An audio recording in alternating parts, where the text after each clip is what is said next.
அனைவருக்கும் வணக்கம். நாம் இப்போ இந்த வீடியோவில் என்ன பார்க்க போகிறோம்னாக்கா, ராகு கேது பயிற்சி 2025ஆம் ஆண்டு பலன்கள் கடகராசி.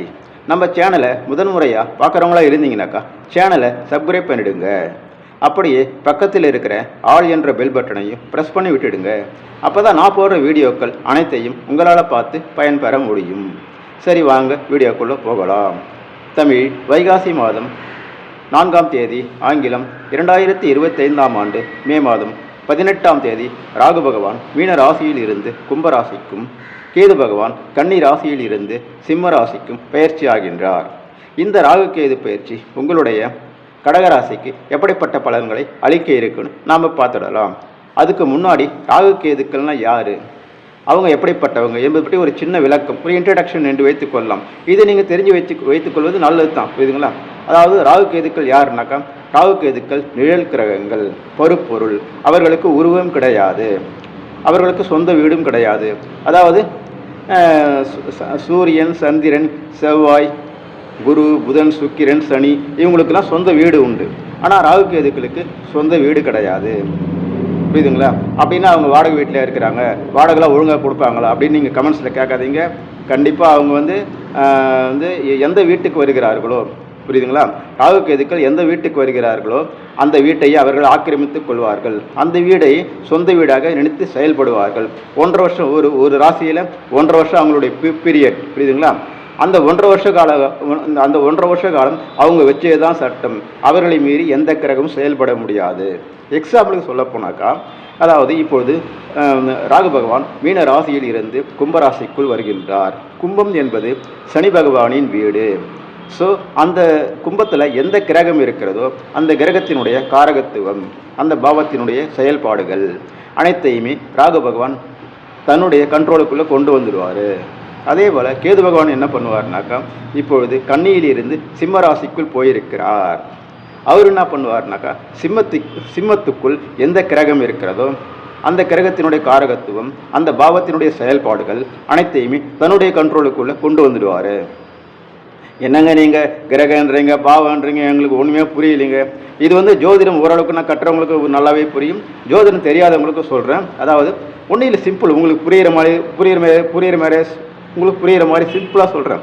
அதாவது ஒரு இடத்துல கலவரம் நடக்குதுன்னு வச்சுக்கோங்க, பெரிய கலவரம் நடக்குது, புரியுதுங்களா? அந்த கலவரத்தை கட்டுப்படுத்தணும் அப்படின்னா போலீஸ் ஃபஸ்ட்டு போலீஸ் அனுப்புவாங்க. போலீஸாலையும் கட்டுப்படுத்த முடியாத அளவுக்கு அந்த கலவரம் பெருசாக இருக்குது அப்படின்னா என்ன பண்ணுறது, கவர்மெண்ட் யோசிப்பாங்க. உடனே என்ன பண்ணுவாங்க, கவர்மெண்ட் என்ன பண்ணுவாங்க, இராணுவத்தை அனுப்புவாங்க.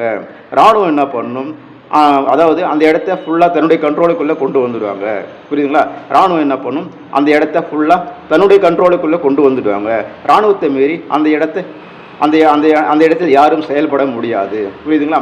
ஸோ ராகு கேதுக்கள் இப்படித்தான் செயல்படுவார்கள். அவர்கள் எந்த வீட்டுக்கு வருகிறார்களோ அந்த வீட்டில் தன்னுடைய ஆதிக்கத்தை செலுத்துவார்கள், புரியுதுங்களா? சரி, ஓகே, பார்த்துங்க. சரி, இப்படிப்பட்ட ராகு கேதுக்கள் உங்களுடைய கடகராசிக்கு எப்படிப்பட்ட பலன்களை கொடுக்க இருக்கிறாங்கன்னு நாம் பார்த்துடலாம். அதாவது உங்கள் ராசிக்கு 8-2, அதாவது உங்கள் ராசிக்கு 8ஆம் இடத்தில் ராகு பகவானும் 2ஆம் இடத்தில் கேது பகவானும் சஞ்சாரம் செய்கின்றார்கள். 8ஆம் இடம் என்பது ஆயுள் ஸ்தானம், அது ஒரு துர்ஸ்தானம், மறைவு ஸ்தானம், புரியுதுங்களா? அதாவது 8ஆம் இடம் என்பது 75% கெட்ட பலன்களையும் 25% நல்ல பலன்களையும் கொடுக்கக்கூடியதான் இந்த 8ஆம் இடம். இது ஆயுள் ஸ்தானமும் கூட, புரியுதுங்களா? இந்த இடத்தில் பாவக்கிரகமாகிய ராகு பகவான் சஞ்சாரம் செஞ்சிருப்பது அந்த அளவு சிறப்பான பலன்களை கொடுக்கும் என்று சொல்லிவிட முடியாது, புரியுதுங்களா?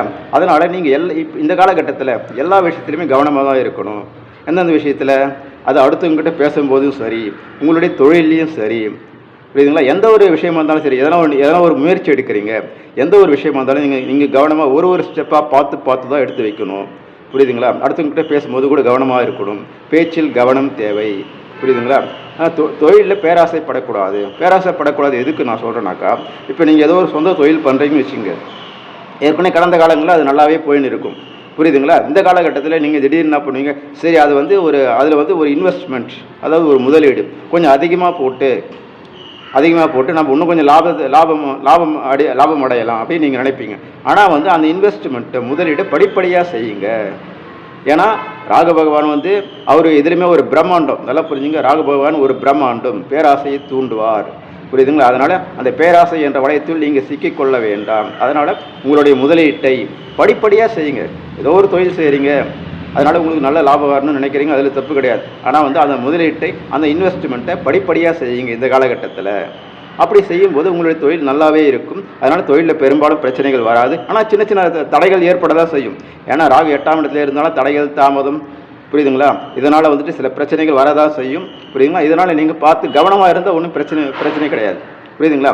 பொதுவாகவே ராகு பகவான் எந்த பாவத்தில் இருந்தாலும் கூட 2 விஷயத்தில் கவனமாக இருந்தால் நல்லா இருக்குங்க. எந்த 2 விஷயத்தில்? பேச்சில் கவனம் தேவை, பேராசைப்படக்கூடாது. இந்த 2 விஷயத்தில் கவனமாக இருந்தீங்கன்னாக்கா பெரும்பாலும் ராகு பகவானால் எந்தவித பிரச்சனையும் வராது. பெரும்பாலும் ஓரளவுக்கு லைஃப் நார்மலாகவே போயின்னு இருக்கும். புரியுதுங்களா? அப்புறம் இன்னொரு விஷயம், அதாவது இது வந்து ஆயுள் ஸ்தானம் என்பதால், அதாவது கடகராசிக்காரங்க வயசானவங்க யாருமா இருந்தீங்கன்னாக்கா இந்த காலகட்டத்தில் உங்களுக்கு உடம்பு சரியில்லைன்னு தோணுச்சிங்களா, உடனே போய் டாக்டரை பாருங்கள். டாக்டர் பார்த்து உங்களுக்குரிய அந்த ட்ரீட்மெண்ட் என்னவோ அதை ஃபாலோ பண்ணிங்க. அவர் கொடுக்குற மருந்து மாத்திரைகளை கரெக்டாக வேலைக்கு சாப்பிட்டுன்னு உடம்பு ஒழுங்காக பார்த்துக்குங்க. அதேமாதிரி கடகராசிக்காரர்கள் அனைவருமே இந்த காலகட்டத்தில் உடம்பு சரியில்லைன்னு தோணுச்சிங்களா, போயிட்டு டாக்டரை பாருங்கள். டாக்டர் பார்த்து அவர் கொடுக்குற மருந்து மாத்திரைகளை சரியாக எடுத்துகிட்டு அவர் கொடுக்குற அட்வைஸாக ஃபாலோ பண்ணிக்கோங்க. ஆனால் இதுக்காக பயப்பட வேண்டிய அவசியம் கிடையாது. புரியுதுங்களா? இதற்காக பயப்பட வேண்டிய அவசியம் கிடையாது. ஏன்னாக்கா இது வந்து கோச்சாரம் 10 அல்லது 15% தான் பாதிக்கும்.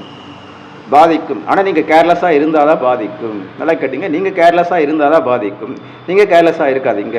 உடம்பு சரியில்லைன்னு தோணுச்சிங்களா, போய்ட்டு டாக்டரை பார்த்து அதற்குரிய ட்ரீட்மெண்ட் என்னவோ அதை ஃபாலோ பண்ணிக்கோங்க. இப்படி இருந்தால் எந்தவித பிரச்சனையும் கிடையாது, நல்லாவே இருக்குங்க. சொல்லப்போனால் நார்மலாகவே இருக்கிற மாதிரி இருக்கும். புரியுதுங்களா? தசா புத்திலாம் கை கொடுத்தா நல்லாவே இருக்கும். புரியுதுங்களா? அதை பற்றி பயப்பட வேண்டிய அவசியம்லாம் ஒன்றும் கிடையாது. புரியுதுங்களா? அப்புறம் வந்துட்டு, அதாவது இந்த காலகட்டத்தில் சரி, ஓகே. அப்புறம் வந்து நீங்கள் ஏதோ ஒரு டூர் போகிறோன்னு நினைக்கிறீங்க. தாராளமாக நீங்கள் டூர் போங்க, இல்லை கோயில்களுக்கு போங்க, இதெல்லாம் போங்க. ஆனால் உயரமான இடத்துக்கு நீங்கள் போவதை தவிர்க்குமாறு கேட்டுக்கொள்கிறேன். புரியுதுங்களா? இந்த காலகட்டத்தில் நீங்கள் ஏதோ ஒரு டூர் போகிறீங்க, ஏதோ ஒரு கோயில்களுக்கு போகிறீங்க, மலை இருக்கிற கோயில்களுக்காக போகிறீங்க, ரொம்ப உயரமான இடத்துக்கு நீங்கள் போய்ட்டு ஒரு செல்ஃபி எடுக்கணும்னு ஆசைப்பட்றீங்க, அந்த மாதிரி விஷயத்தெல்லாம் அவாய்ட் பண்ணுங்கள். புரியுதுங்களா? உயரமான இடத்துல போய்ட்டு செல்ஃபி எடுக்கிறேன்னு சொல்லிட்டு நீங்கள் இப்போ போகாதீங்க. இப்போ போனால் அதில் கொஞ்சம் சில பிரச்சனைகள் ஏற்படுவதற்கான வாய்ப்பு உண்டு. புரியுதுங்களா? ஸோ இந்த விஷயத்தில் கவனமாக இருங்க. சரிங்களா? சரி, பார்த்து கவனமாக இருங்க. சரி, ஓகே. அடுத்து கேது பகவானால் எப்படிப்பட்ட விஷயங்கள் இருக்குது அப்படின்னு நம்ம பார்த்துடலாம். அதாவது உங்கள் ராசிக்கு 2ஆம் இடமாகிய தனஸ்தானத்தில் கேது பகவான் சஞ்சாரம் செய்கின்றார். 2ஆம் இடம் என்பது என்ன? தனம், குடும்ப, வாக்குஸ்தானம். இந்த இடத்துல கேது பகவான் சஞ்சாரம் செஞ்சிருப்பது கூட அந்த அளவு ஒரு சிறப்பான ஒரு அமைப்பு கிடையாது. அதனால் நீங்கள் இந்த காலகட்டத்தில் எல்லா விஷயத்தையும் கவனமாக தான் இருக்கணும். புரியுதுங்களா? அடுத்தவங்ககிட்ட பேசும்போதும் சரி, நான் ஏற்கனவே சொன்னேன், அடுத்தவங்ககிட்ட பேசும்போது கவனமாக தான் பேச விட்டேன். அடுத்தவங்ககிட்ட பேசும்போது சரி, நீங்கள் கவனமாக பேசணும். ஏதோ ஒரு கோபத்தில் சின்ன ஒரு வார்த்தையை விட்டால் கூட அதையே அவங்க பெருசுப்படுத்துவாங்க. புரியுதுங்களா? நம்ம வந்து நல்லது நினச்சி கூட சில விஷயங்களை சொல்லுவோம். ஆனால் வந்து அவங்க வந்துட்டு அதை வந்து கொஞ்சம் பெருசு பண்ணுற மாதிரி பண்ணுவாங்க. அதனால் அடுத்தவங்ககிட்ட பேசும்போது கவனமாக பேசுங்க. இந்த காலகட்டத்தில் அளவோடு பேசுங்க. இல்லை பேச வேண்டிய அவசியம் ஏற்பட்டால் ஒழிய பேச வேண்டிய அவசியம் ஏற்பட்டால் பேசுங்க, இல்லைன்னா பேசவே வேண்டாம். புரியுதுங்களா? பேச்சில் கண்ட்ரோல் தேவை இந்த காலகட்டத்தில். புரியுதுங்களா? தனம், வாக்கு, குடும்பம். புரியுதுங்களா? அதாவது இந்த காலத்தில் தன வருவாய் கூட ஓரளவுக்கு தான் வரும். பொருளாதார வளர்ச்சி இருக்கும், தொழிலால் தன வருவாய் இருக்கும். புரியுதுங்களா? ஆனால் அந்த தன வருவாய் வந்து ஓரளவுக்கு தான் இருக்கும். இந்த காலகட்டத்தில் எப்படி இருக்குனாக்கா, அதாவது ஆன்மீக சம்பந்தப்பட்ட தொழில் வியாபாரம் செய்கிறவங்களுக்குலாம் இந்த காலகட்டம் நல்லாவே இருக்கும். அவங்களுக்கு எந்தவித பிரச்சனையும் ஏற்படாது. அதுபோல் மருத்துவத்துறையில் ஆராய்ச்சி சம்மந்தமான படிக்கிறாங்கல்ல, அவங்களுக்குலாம் இந்த காலகட்டம் நல்லாவே இருக்கும். அவங்களுக்குலாம் பெரும்பாலும் பிரச்சனைகள் ஏற்படாது. ஆனால் மற்ற துறையில் வேலை செய்கிறவங்களுக்குலாம் இந்த காலகட்டம் கொஞ்சம் கவனமாக நீங்கள் இருக்கணும். முன்பை விட கொஞ்சம் கவனமாக இருக்கணும், அவ்வளோதான். புரியுதுங்களா? கொஞ்சம் பார்த்து நடந்துக்க. குடும்பத்தில் நான் ஏற்கனவே சொல்லிட்டேன், பேச்சில் கவனம் தேவை அப்படின்னு சொல்லிட்டு. புரியுதுங்களா? தனம் அதாவது பொருளாதாரம் நல்லா இருக்கும், ஓரளவுக்கு நல்லா இருக்கும். ஆனால் வந்துட்டு அந்த பொருளாதாரம் முன்பை விட கொஞ்சம் குறையிற மாதிரி இருக்கும்.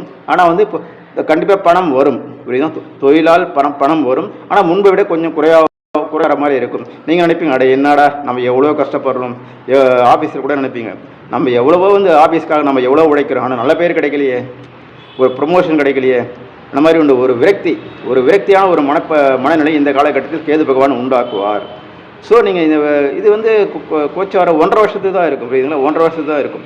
இப்படிப்பட்ட ஒரு விரக்தியான மனநிலையை கேது பகவான் உண்டாக்குவார். அதே மாதிரி குடும்பத்தில் இருக்கிறவங்களுக்கும் சரி, நம்ம குடும்பத்துக்காக நம்ம எவ்வளோ உழைக்கிறோம், குடும்பத்தில் உள்ளவங்க புரிஞ்சிக்க மாட்டேங்கிறாங்க, ஹஸ்பண்ட் புரிஞ்சிக்க மாட்டேங்கிறாரு, ஒய்ஃப் புரிஞ்சிக்க மாட்டேங்கிறா, பிள்ளைங்க புரிஞ்சிக்க மாட்டேங்கிறாங்க, இவங்களுக்காக நம்ம எவ்வளோ உழைக்கிறோம், ஆனால் சரியாக புரிஞ்சிக்க மாட்டேங்கிறாங்க அப்படின்னு சொல்லிட்டு ஒரு வித விரக்தி மனப்பான்மை உங்களுக்கு ஏற்படலாம், புரியுதுங்களா?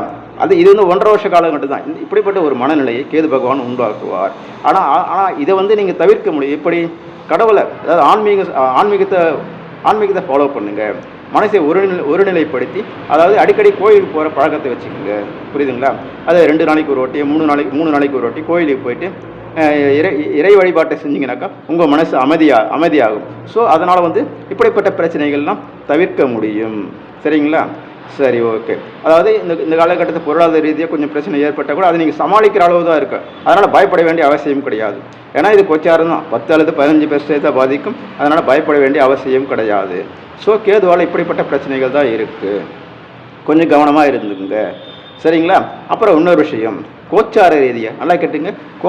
கோச்சார ரீதியாக கடகராசிக்கு ராகு கேது தோஷம் இருக்குது. இது வந்து 1.5 வருஷ காலம்தான், டெம்பரவரியாக 1.5 வருஷ காலம்தான் உங்களுக்கு இந்த தோஷம் இருக்குது. அதனால் நீங்கள் என்ன பண்ணணுன்னா, காளகஸ்தி கோவிலுக்கு சென்று பரிகார பூஜை செய்யுங்க, புரியுதுங்களா? அப்படி இல்லைனாக்கா உங்களுக்கு பிடிச்ச கோயிலுக்கு சென்று பரிகார பூஜை செய்யுங்க. ராகு கேதுக்கு பரிகார பூஜை செய்யுங்க. இதனால் நல்ல பலன்களே இருக்குது உங்களுக்கு, புரியுதுங்களா? இதனால் உங்களுக்கு நல்ல பலன்களே கிடைக்கும். இதனால் மனசு சாந்தியாகவும் ராகு கேதுக்களால் ஏற்படும் பிரச்சனைகள் பெருமளவு குறைவதற்கான வாய்ப்பு இருக்குது, புரியுதுங்களா? காளகஸ்திக்கு சென்று வழிபாடு செய்வது நல்லது. சரிங்க, எங்களுக்கு வந்துட்டு அவ்வளோ தூரம் போக முடியாது, புரியுதுங்களா? இப்போ பொருளாதாரம் ப்ராப்ளம், அப்புறம் வந்து எங்களுக்கு வயசாகிடுச்சு, முடியல, உடம்பு முடியல, அவ்வளோ தூரம் போக முடியாது அப்படின்ட்டு நினைக்கிறவங்க ஒன்றும் இல்லை, பக்கத்தில் இருக்கிற நவக்கிரக கோயிலுக்கு போங்க. நவக்கிரக கோயிலுக்கு போயிட்டு நீங்கள் நவக்கிரகங்களை 7 முறை வலமாகவும் 2 முறை இடமாகவும் சுற்றி வர வேண்டும். நல்லா கேட்டுங்க. நவக்கிரக கோயிலுக்கு போயிட்டு 7 முறை வலமாகவும் 2 முறை இடமாகவும் சுற்றி இறைவனை வணங்க வேண்டும், புரியுதுங்களா? அங்கே வந்து அந்த வேலையை முடிச்சுட்டு அப்புறம் வந்து கோயில் பிரகாரத்தை ஒரு முறை சுற்றி வர வேண்டும். இறுதியாக சுற்றி வந்துட்டு ஒரு 5 நிமிஷம் அப்படியே கோயிலில் உட்கார்ந்தீங்கனாக்கா இது வந்து மனசை அமைதிப்படுத்தும், புரியுதுங்களா? இந்த மாதிரி நீங்கள் கடகராசிக்காரங்க பண்ணிங்கனாக்கா உங்களுக்கு இந்த காலகட்டத்தில் பிரச்சனை அந்த அளவுக்கு இருக்காது. ஆனால் வந்து நல்லா கேட்டுங்க, கடகராசிக்காரன் எல்லா விஷயத்திலும் கவனமாக தான் இருக்கணும். அதற்காக பயப்பட வேண்டிய அவசியம் கிடையாது. நான் ஏற்கனவே சொன்ன பல விஷயங்களை நீங்கள் ஃபாலோ பண்ணுங்கள், நல்லாவே இருக்குங்க, புரியுதுங்களா? ஏறக்குறைய கடகராசிக்காரர்களுக்கு இந்த ராகு கேது பயிற்சி ஏறக்குறைய ஒரு 65-70% நல்லா தாங்க இருக்குது. பெரிய பிரச்சனைலாம் ஏற்படுவதற்கான வாய்ப்பெல்லாம் ஒன்றும் கிடையாது. நான் சொன்ன சில விஷயங்களை நீங்கள் ஃபாலோ பண்ணுங்கள். சரிங்களா? சரி நேயர்களே, அனைவரும் சப்ஸ்கிரைப் பண்ணுங்கள், லைக் பண்ணுங்கள், ஷேர் பண்ணுங்கள். அனைவருக்கும் நன்றி, வணக்கம்.